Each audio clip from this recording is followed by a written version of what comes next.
Hi, and welcome to Simply Happy Conversations. I'm Rachelle King, and in this Simply Happy Conversation Favourite Tips series, I'm sharing a tip about slow living with Rachel from How to Live Slow. She's a mum and coach and also has her own podcast, How to Live Slow, about how to live a slower, more intentional life. To listen to the full conversation, head to episode 9 or check out the recording on YouTube. Let's jump into today's favourite tip. Welcome to Simply Happy Conversations. I'm Rachelle King, wellness and organisational coach and yin and nidra yoga instructor. This podcast will help you create more time using organisational strategies so that you can start to simplify your life and prioritise your health. I'll be sharing conversations with other health and organisational experts and solo episodes with tips to help you simplify your life and prioritise your health. So to me, slow living, like a lot of people just assume it means that you just don't want to do anything and you want to stay home a lot and say no to everything. And it's actually not that. It doesn't mean that you're lazy. It doesn't mean that you're boring or that you're too introverted or not social or whatever.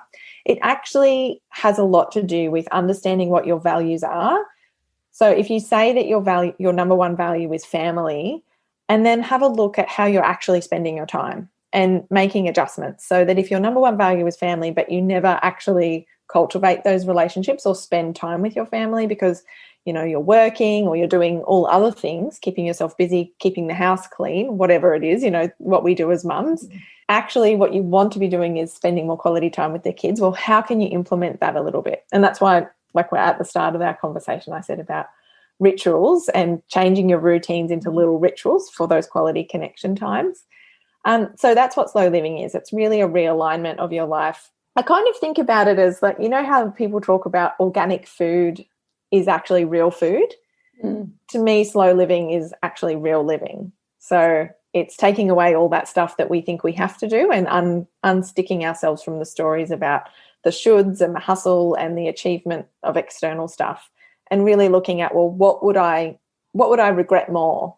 In the future, and what do I need to do to change that? And it's about holding boundaries, right? So learning how to say no so that you can say yes to the right things. And I think people think of boundaries again as being ways that you block other people out, but they're actually just rules of connection or rules of engagement for you so that you feel the most energized.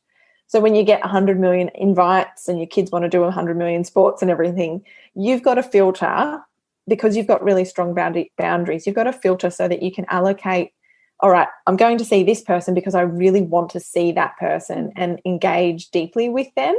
And I don't want to get there and be constantly thinking, I've got to get going to the next thing, so that, you can see that person for the period of time until you're ready to leave, not because you have to. So there's a couple of different things in there, but it's just, it's about being certain of who you are and what you really want out of life, and then going towards that as much as you can. Yeah, I love that, how defining your values. Thank you so much for joining me for today's Simply Happy Conversation. If you'd like to reduce your stress, improve your mood, and support your immune system, then join me for an introduction to yin and nidra yoga. Over 5 short 10-minute online lessons, you'll start to feel calmer and more rested. Head to simplyhappy.com.au in the resources section and start today.